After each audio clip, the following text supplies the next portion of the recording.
Hi friends, ಒಂದು good news ಒಂದು bad news ಎಲ್ಲರಿಗೂ. ನಾನು ಇನ್ಸ್ಟಾಗ್ರಾಮ್ ಡಿಲೀಟ್ ಮಾಡ್ತಾ ಇದ್ದೀನಿ. ತುಂಬ ಬೇಜಾರಾಗ್ತಿದೆ ನನಗೆ. ಇದು ರೀಲ್ಸ್ ನೋಡೋರಿಗೆ ತುಂಬಾ ಸಂತೋಷ ವಿಷಯ. ಹೌದು, ಸಡನ್ ಆಗಿ ಏನಾಯ್ತು? ನಮ್ಮಮ್ಮ ನಂಗೆ ಮಾತಾಡ್ತಾನೆ ಇಲ್ಲ. ನನ್ನ ತಾಯಿ ನನ್ನ ಜೊತೆ ಮಾತಾಡಬೇಕು. ನನ್ನ ತಾಯಿ ನಂಗೆ ಬೇಕು. ತಾಯಿ ಹೌದಾ? ತಾಯಿಗಿಂತ ದೇವರು ಮತ್ತೊಂದಿಲ್ಲ. ಹಾಗಾದ್ರೆ ಖಂಡಿತ ಡಿಲೀಟ್ ಮಾಡಿ. ಅಮ್ಮ, ನೀನು ನನ್ನ ಜೊತೆ ಮಾತಾಡು. ನಾನು ಇನ್ಸ್ಟಾಗ್ರಾಮ್ ಡಿಲೀಟ್ ಮಾಡ್ಬಿಡ್ತೀನಿ. ಇವತ್ತಿನ ನಾನು ಡಿಲೀಟ್ ಮಾಡ್ತಾ ಇದ್ದೀನಿ ಇನ್ಸ್ಟಾಗ್ರಾಮ್. ಎಲ್ಲರಿಗೂ ಸಾರಿ, ಎಲ್ಲ ಅಭಿಮಾನಿಗಳಿಗೂ ಸಾರಿ. ನಾನು ಇನ್ಸ್ಟಾಗ್ರಾಮ್ ಡಿಲೀಟ್ ಮಾಡ್ತಾ ಇಲ್ಲ.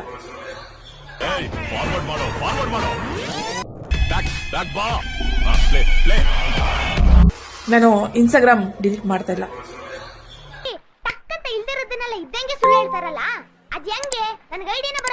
ನಾನು ಇನ್ಸ್ಟಾಗ್ರಾಮ್ ಡಿಲೀಟ್ ಮಾಡ್ತಾ ಇದ್ದೀನಿ. ತುಂಬಾ ಬೇಜಾರಾಗ್ತಿದೆ ನನಗೆ. Note this point, Your Honor. ನಾನು ಇನ್ಸ್ಟಾಗ್ರಾಮ್ ಡಿಲೀಟ್ ಮಾಡ್ತಾ ಇಲ್ಲ.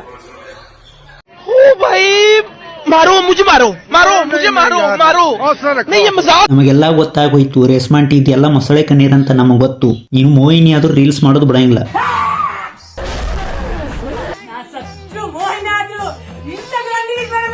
ಇದೆಲ್ಲ ಗಿಮಿಕ್, ಯೂಸ್ ಫಾಲೋವರ್ಸ್ ಗೋಸ್ಕರ. ಅಂದ್ರೆ ಈ ಅಂಕಲ್ ತರ ಸುಮ್ನೆ ನಿಂತ್ಕೊಂಡ್ಬಿಟ್ರೆ ನಮ್ ಜನರು ಮಾಡ್ತಿದ್ರಲ್ಲ ಫಾಲೋವರ್ಸ್ ಸಪೋರ್ಟ್ ಎಲ್ಲ, ಇದೆಲ್ಲ ಯಾಕೆ?